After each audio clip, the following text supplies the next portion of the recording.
everyone. Welcome to this week's Indie Artist Music Hustle with Blind Intelligence. I'm your host, Miss Roni, where I always seek to give you exquisite cranial repertoire. This week, we have a very special guest. We have Mr. John Lacey. Say hello to everyone. Hey, what's up, everybody? It's me. How you doing today, Miss Roni? I'm doing fine. How are you? I'm great. Okay, what we're going to do is we're going to start out with letting you take over and tell everyone a little bit about yourself. Well, yeah, so my name's John, and I've been playing music, interested in music basically all my life. Started out as a drummer when I was about 12.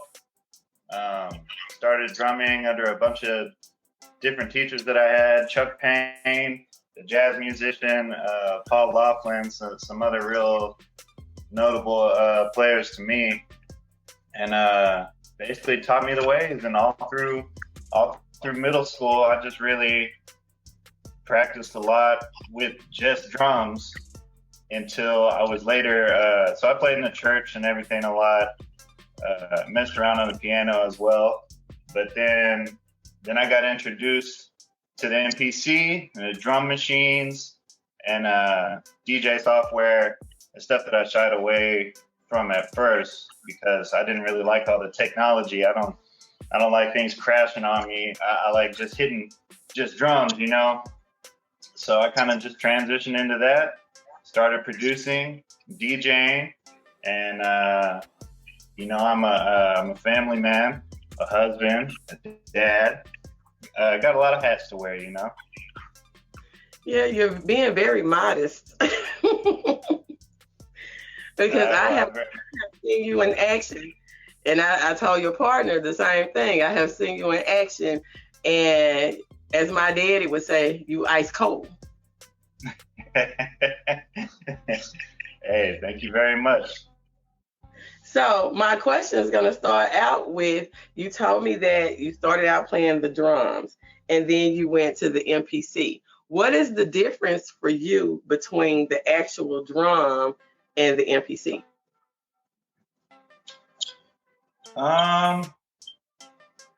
Well, the drums, just because it's an acoustic instrument, so, it's literally came from a tree and a stretched skin, you know what I'm saying, that goes over it and makes a noise. So I guess, just the MPC being digital and a drum set being completely acoustic, it gives it a different feel, but they've came a long way with sensitivity and the pads to where you can really sound off on it like a real drum set, you know? So which one do you think requires the most skill? Ooh, that's an interesting question.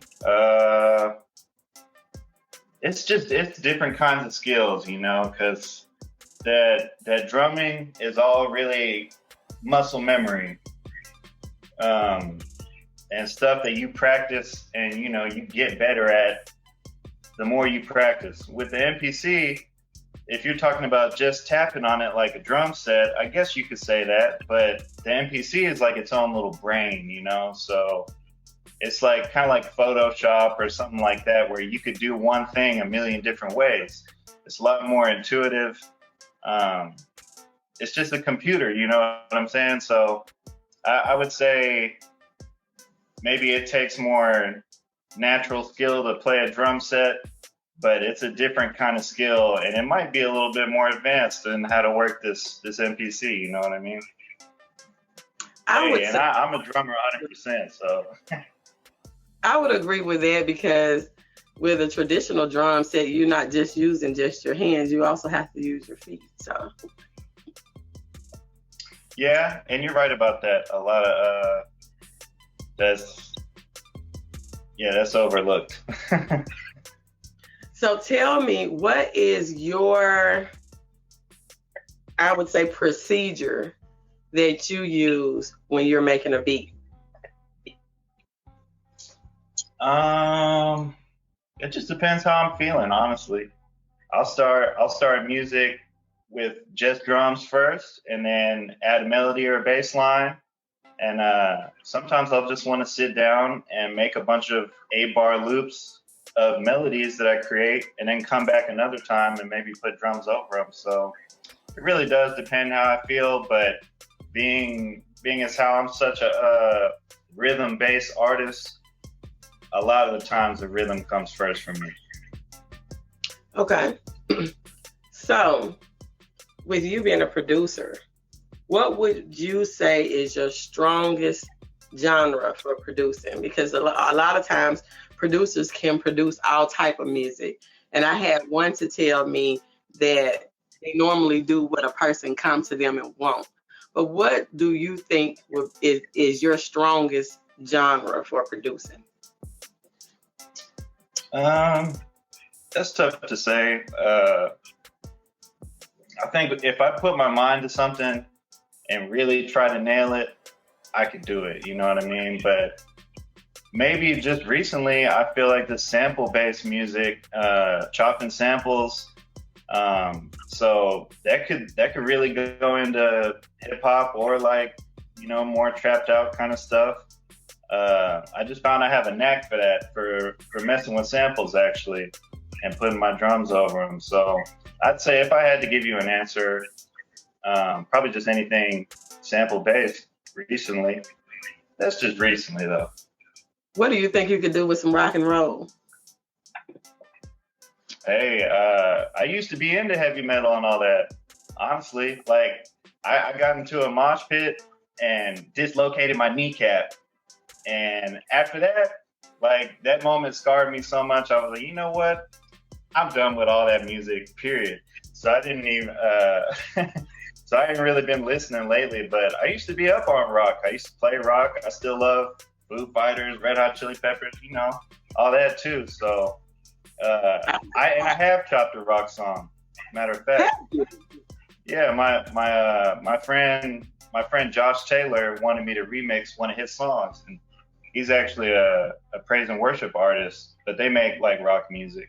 And yeah, I chopped it up, made 2 beats out of 2 of his songs for him to reuse, you know? Okay. So you like more than just hip hop. So it's hip hop and rock.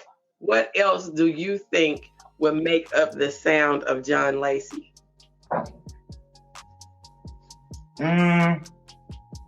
You can just always tell with me that it's real wrapped up in funky music,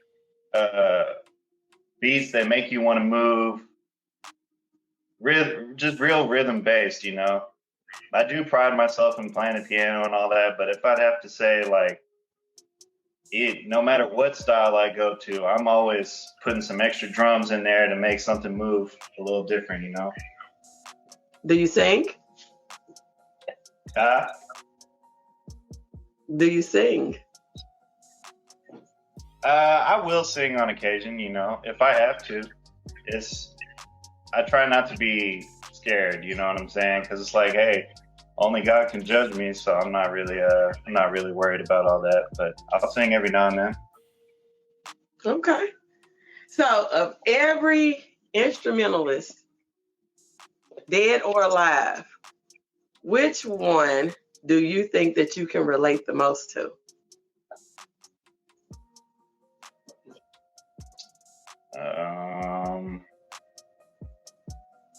Instrumentalist. I'm gonna sound weird saying this, but it's just what I grew up with. You know what I'm saying? And admired the most was probably Kanye. I feel like he just that's who I relate to probably the most that I can think of. I would like to say like John Coltrane or something cool. You know what I mean? But if I'm being honest, yeah, probably Kanye. Okay. So we skipped a little bit. Tell everybody where you're from. I'm from Houston, Texas. Okay. Born and raised. So tell me, how does heavy metal fit into Houston, Texas? Well, when they say Houston is a very diverse place, they really mean that. You know what I mean? Like, it is different kind of music from every little niche there's a little scene for it. You know what I mean? So yeah, that's how it fits in. They do crazy shows from Houston, San Antonio, New York City. You know that it's there. Okay, with you being hurt in the mosh pit before, and the situation that happened with Astro World, could you have understanding, or do you have understanding for accidents that happen in that type of setting, with you being experienced it firsthand? Because a lot of times people have opinions on things and have never been in that situation before. With you being in that situation, do you have, I guess, more empathy for what happened, or do you think that it's unfair that people who have never been in that situation to actually talk about the shoulda, wouldas, and couldas? I don't think a lot of people consider all the different aspects of that kind of situation, you know. Yeah, a lot of people haven't been to a packed show and understand that sometimes it can get like that, but I have never been to a show personally that was, I forget how many people they said were there, but you know, it's just like you literally can't move, and you know, anybody, I'm sure there were certain parts of it that were a little looser, but the parts that were tight and packed in, probably because of barricades, oh yeah, them people, you know, they said they were stuck with their hands up like that. So yeah, people don't understand what could come from something like that, and I wouldn't even say it's the artist's fault necessarily. Just whoever planned it out didn't plan for that, and they should have. You know what I mean? Gotcha. So tell me about your latest project. I'm trying to think. Like, I'm always doing stuff. I haven't released just like a mixtape of beats or anything yet. I think I'm gonna make an instrumental EP or something like that. I'm working on it right now, but I do projects for other people. Like I said, my friend Josh Taylor. You know, I make these finger drumming performances, and I put them on Instagram, and then I also battle in that beat battle league. I was gonna get to that. Anything that comes my way. Okay. So tell me about the beat battle, because I think that I have another one getting ready to come up. Yeah, I'm not sure. I have my video ready. That's all I know. I'm ready for it. So, but yeah, I'm in a beat battle team called the Houston Bass Runners, and it's me, my homie that put me onto all the MPC stuff, and then some other producers that we linked up with and made friends with. And we're in this league called the NBBA, the National Beat Battle Association. And so it's a bunch of teams from all different cities, basically sending in our videos and letting them go against each other online. So yeah, that's what that is. I want you to compare two collaborations that you have had. One that has been a collaboration from hell but was very successful, and one that was a great collaboration but the actual project wasn't that successful. What are your takeaway points from each collaboration? I feel like sometimes just not to take too long. You know what I mean? Because if you spend a long time on something that doesn't work out, or something that you stress on and it doesn't work out, then it feels a lot worse. You know what I mean? So I kind of like to just treat everything like it's a shot in the dark, and just to put it out, you know, and trust my gut. And if it doesn't work, then, you know, I won't be so hurt if I just stake my claim on it, you know. Okay. Now, tell me about being a DJ. Yeah, that's something I hadn't really been talking about it for a while, you know, because I wasn't interested in DJing. I actually really didn't want to do it, and my homie convinced me. And hey, the first time I got a little taste of some money doing it, I just kept doing it. You know what I mean? That's what kept me on it, honestly. But I actually learned to appreciate it and love it. And I actually do it with the drum machine, with the MPC. So what I do looks a little different compared to most DJs. But yeah, a lot of weddings I'm trying to do, parties here and there. But yeah. I've seen some footage of event that you did, and it's like you give a live show within a live show. So if anybody book him, you are getting your money's worth. So what made you come up with that style of DJing? Because it's actually really different than what regular DJs do. It's like you take the good songs, it'd be a good playlist, and then you would chop it up and everything. So what made you start doing it that way? I think I really had to start from scratch because nobody DJs with an MPC, or not a lot of people do. I don't know, but so some people will do it with the pads. You'll see them DJing with pads.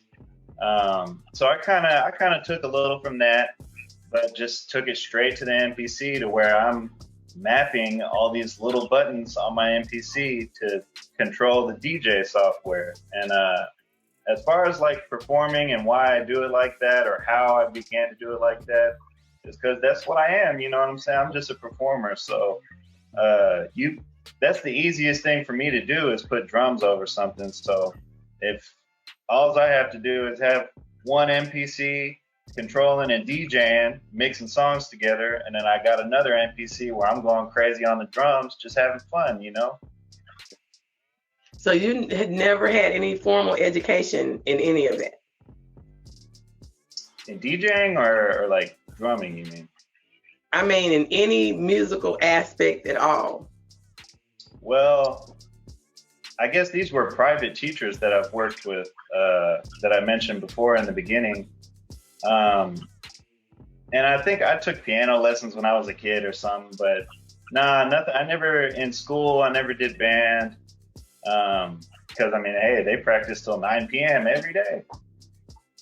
I guess the reason why I'm saying that is you found something that you didn't know that you liked, that you end up being good at, that you kind of end up wanting to stick with without any really formal education in it.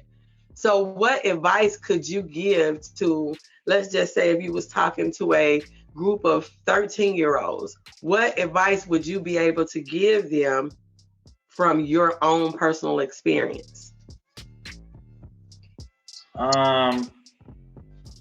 Probably what you put in is what you're gonna get out of it.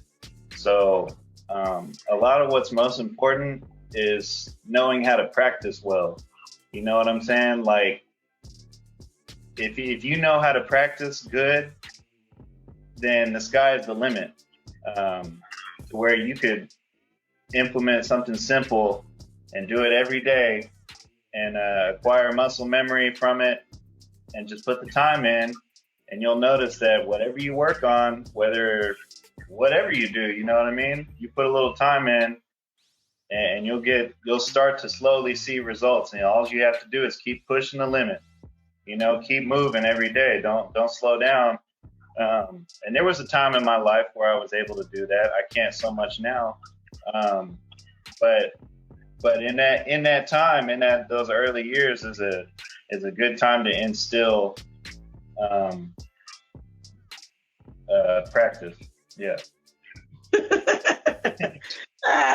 So tell me, how do having a family fit into your paid gigs? Or do you center everything around family? How are you making the balance between music and family? Yeah, family is completely and utterly first for me, in every sense of the word. It just, it changed me completely. So while a lot of people will tell you that they do this for the love of the music, you know what I'm saying? Me personally, I'm at this to provide for my family and me in a way that still makes me happy. You know what I mean? So honestly, uh, yeah, I'm trying to provide in all things that I do because my sons are only 7 and 4, so I got to stay on the grind. And if my family don't eat, you think I'm up here tapping around and playing keyboard? Nah. So I know you told me that you collaborated with several different artists. What artists have you collaborated with that have a project that's out now so people can sample your work? Okay, so yeah, the artist I was talking about, my friend Josh Taylor, he has a band called We the Wellspring, and you can find that I think on iTunes, Spotify, all the platforms. I'm pretty sure. We got a single that's the remix that I was talking about, Okay. where I flipped one of his songs. I flipped a rock song. Okay. I look forward to it. It's called Good. Okay. And then I'm also on his album, in a song called Bitter Things Sweet. Bitter Things Sweet. Yeah. So that was just like a crazy, like, he told me just to go crazy. So honestly, I just did an instrumental, whatever I was feeling at the time.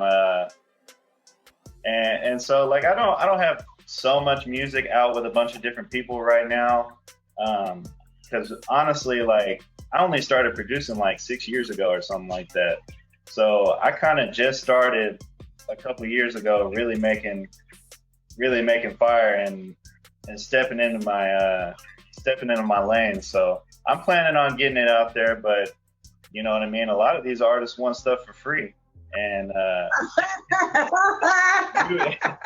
you and me both know that's not what I'm about. So I was able to make a little lane for myself DJing and actually getting money to provide for myself. And I'm looking at really trying to put my music out in commercials and media and getting little placements like that, because I can make off the cuff stuff as well. And I'm not really trying to depend on one thing. You know what I mean? So Gotcha. If somebody comes at me appropriately and correctly, I'll honor that. I'll work with a budget too. You know what I mean? But some of these people are real prideful, and you know what that means. Hey, pride comes before destruction every time. Look, I talked about egos several times, especially working with independent artists. Even doing this show here, I would have a problem with sometimes people will set the appointment up and then don't show up. And I interviewed a media person from Trinidad, and she was saying that was the reason why radio stations didn't want to work with artists, because they make costly mistakes and things that they don't feel like is a big deal is actually a big deal.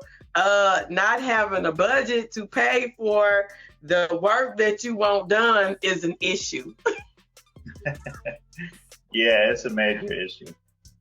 Yes. So tell everybody where they can find you at, your social media handles, anything else that you might want to add before we get ready to get out of here. Oh yeah, one more thing I just wanted to add, because I mentioned the beat battle team that we work to battle beats with, the Houston Bass Runners. Well, the Bass Runners is something that me and my friend Dave came up with a long time ago, the name. And it was originally just supposed to be me and him with DJing mixed with producing and stuff. And we found all the rest of the crew. And so we do battle beats, but we also work together and produce together in that way. So The Bass Runners, that's one you can follow on Instagram. It's just at the Bass Runners, like THA, the Bass Runners. I spelled it wrong one time. Yeah, I think there might be a Bass Runner somewhere else, but we didn't know about that. Anyways, so yeah, that's but you can follow me at DJ John Lacey on almost every platform. So Instagram, but let me spell it, JOHNLACY. DJ John Lacey. You can find me at Instagram, Facebook, Pinterest, TikTok. I'm trying to think of anything else on Twitter. You know what I'm saying? Just you search that name and you'll find me. YouTube? Yep, YouTube. Oh yeah, I meant to mention, I got videos on my YouTube of me doing finger drumming from all the rounds that I did last year in this beat battle thing. I was doing finger drumming rounds and going crazy, and I posted them up on YouTube. So yeah, if you search up DJ John Lacey on YouTube, you'll find all that too. And y'all, I'm telling y'all, he ice cold now. He ice cold. Appreciate you. Thank you for talking to me today. Well, I thank you for coming. And you can find us on podcasts, on all podcasting platforms. You can find us on YouTube, Instagram, and Facebook video. And remember, look for him on YouTube. You can see everything at DJ John Lacey. Thank you for coming. Thank you. Have a nice day. Bye.